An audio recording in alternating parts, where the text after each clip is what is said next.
So today, we're going to talk about how to take your Solana that might just be sitting around and actually turn it into a productive asset.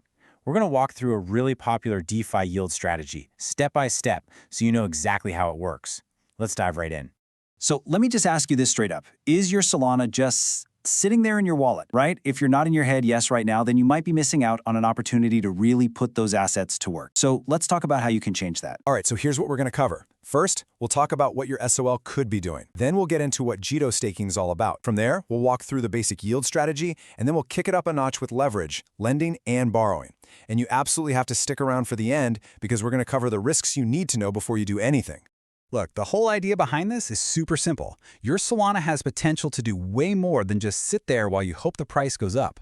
We're going to unlock that potential and basically turn it into a yield-generating machine. Okay, so the first step on this journey, it all starts with a platform called Jito and a concept you'll hear a lot about, liquid staking. This is the bedrock of the entire strategy, so let's make sure we're totally clear on what this actually means. So what on earth is liquid staking? Well, think of it as a way to earn those nice staking rewards without having to lock your crypto away completely. You stake your SOL, but in return you get a different token, a liquid one that you can still use. You kind of get to have your cake and eat it too. You're earning staking rewards, but you still have liquidity to play with. And when you stake your Solana on Jito, that liquid token you get back is called Jito Sol. The best way to think about it is like a receipt. It's proof that you have Solana staked. But here's the cool part. It's a super-powered receipt that you can actually take and use as collateral all across the DeFi world. Okay, this slide is super important, so lean in for a second. One Jito Sol is not the same as one SOL. And here's why that's a good thing. The Jito Sol in your wallet represents the Sol you originally staked, plus all the staking rewards it's constantly earning. This means, over time, the value of one Jito Sol actually goes up compared to regular SOL. So when you eventually decide to unstake, you get back more Solana than you first put in. Pretty neat, right? All right, enough theory. Let's get into the how-to. This is the first practical, hands-on step. It's the simple, foundational part of the strategy, just swapping your SOL for Jito Sol. And honestly, the process is super easy. You just head over to the Jito website, you connect your Solana wallet, like Phantom or Solflare, you punch in how much Sol you want to stake, and then you just confirm the transaction. And boom, almost instantly, you'll see that Jito Sol pop up in your wallet. Okay, so now you've got Jito Sol. It's already in your wallet, quietly earning you staking rewards. We can do more. We're not done yet.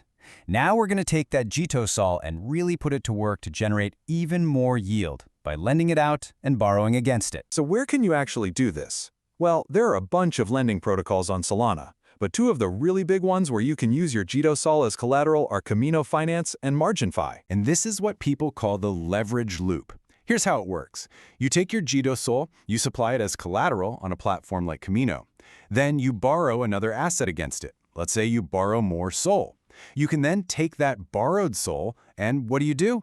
You can go stake it for even more Jito Sol or use it in a whole different DeFi strategy. So you're probably asking, how much can I actually borrow? Well, it really depends on the platform and the asset, but a pretty typical loan-to-value, or LTV, is around 75%. So to put that in perspective, if you supply $100 worth of Jito Sol, you can borrow up to about $75 worth of Sol. But please remember, that number is not set in stone. It can change. Okay, everybody, hit the brakes. We need to talk about something really, really important. This is probably the most critical section of this entire explainer.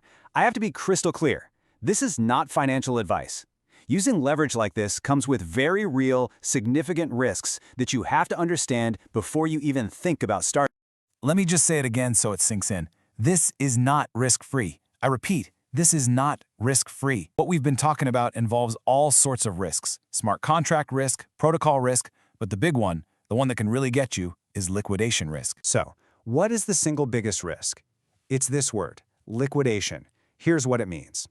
If the value of your collateral, that's your Jito Sol, drops too much compared to the value of what you borrowed, the protocol doesn't call you up and ask nicely. It will automatically sell your Jito Sol to pay back the loan. And when that happens, you lose that collateral for good.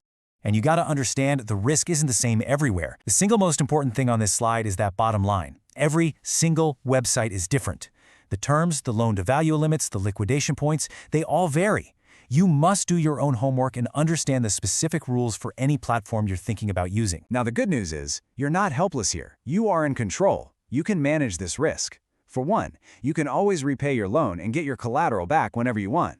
The trick is to keep a close eye on your position's health. And here's the biggest tip. Don't just borrow the absolute maximum amount. Leave yourself a safety cushion.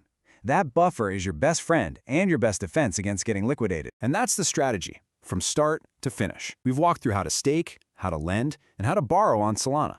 And we've also talked about the very serious risks. So now you have the information. The final question really isn't about how to do it anymore. It's about whether you should. What is your personal risk tolerance? And that's a question only you can answer.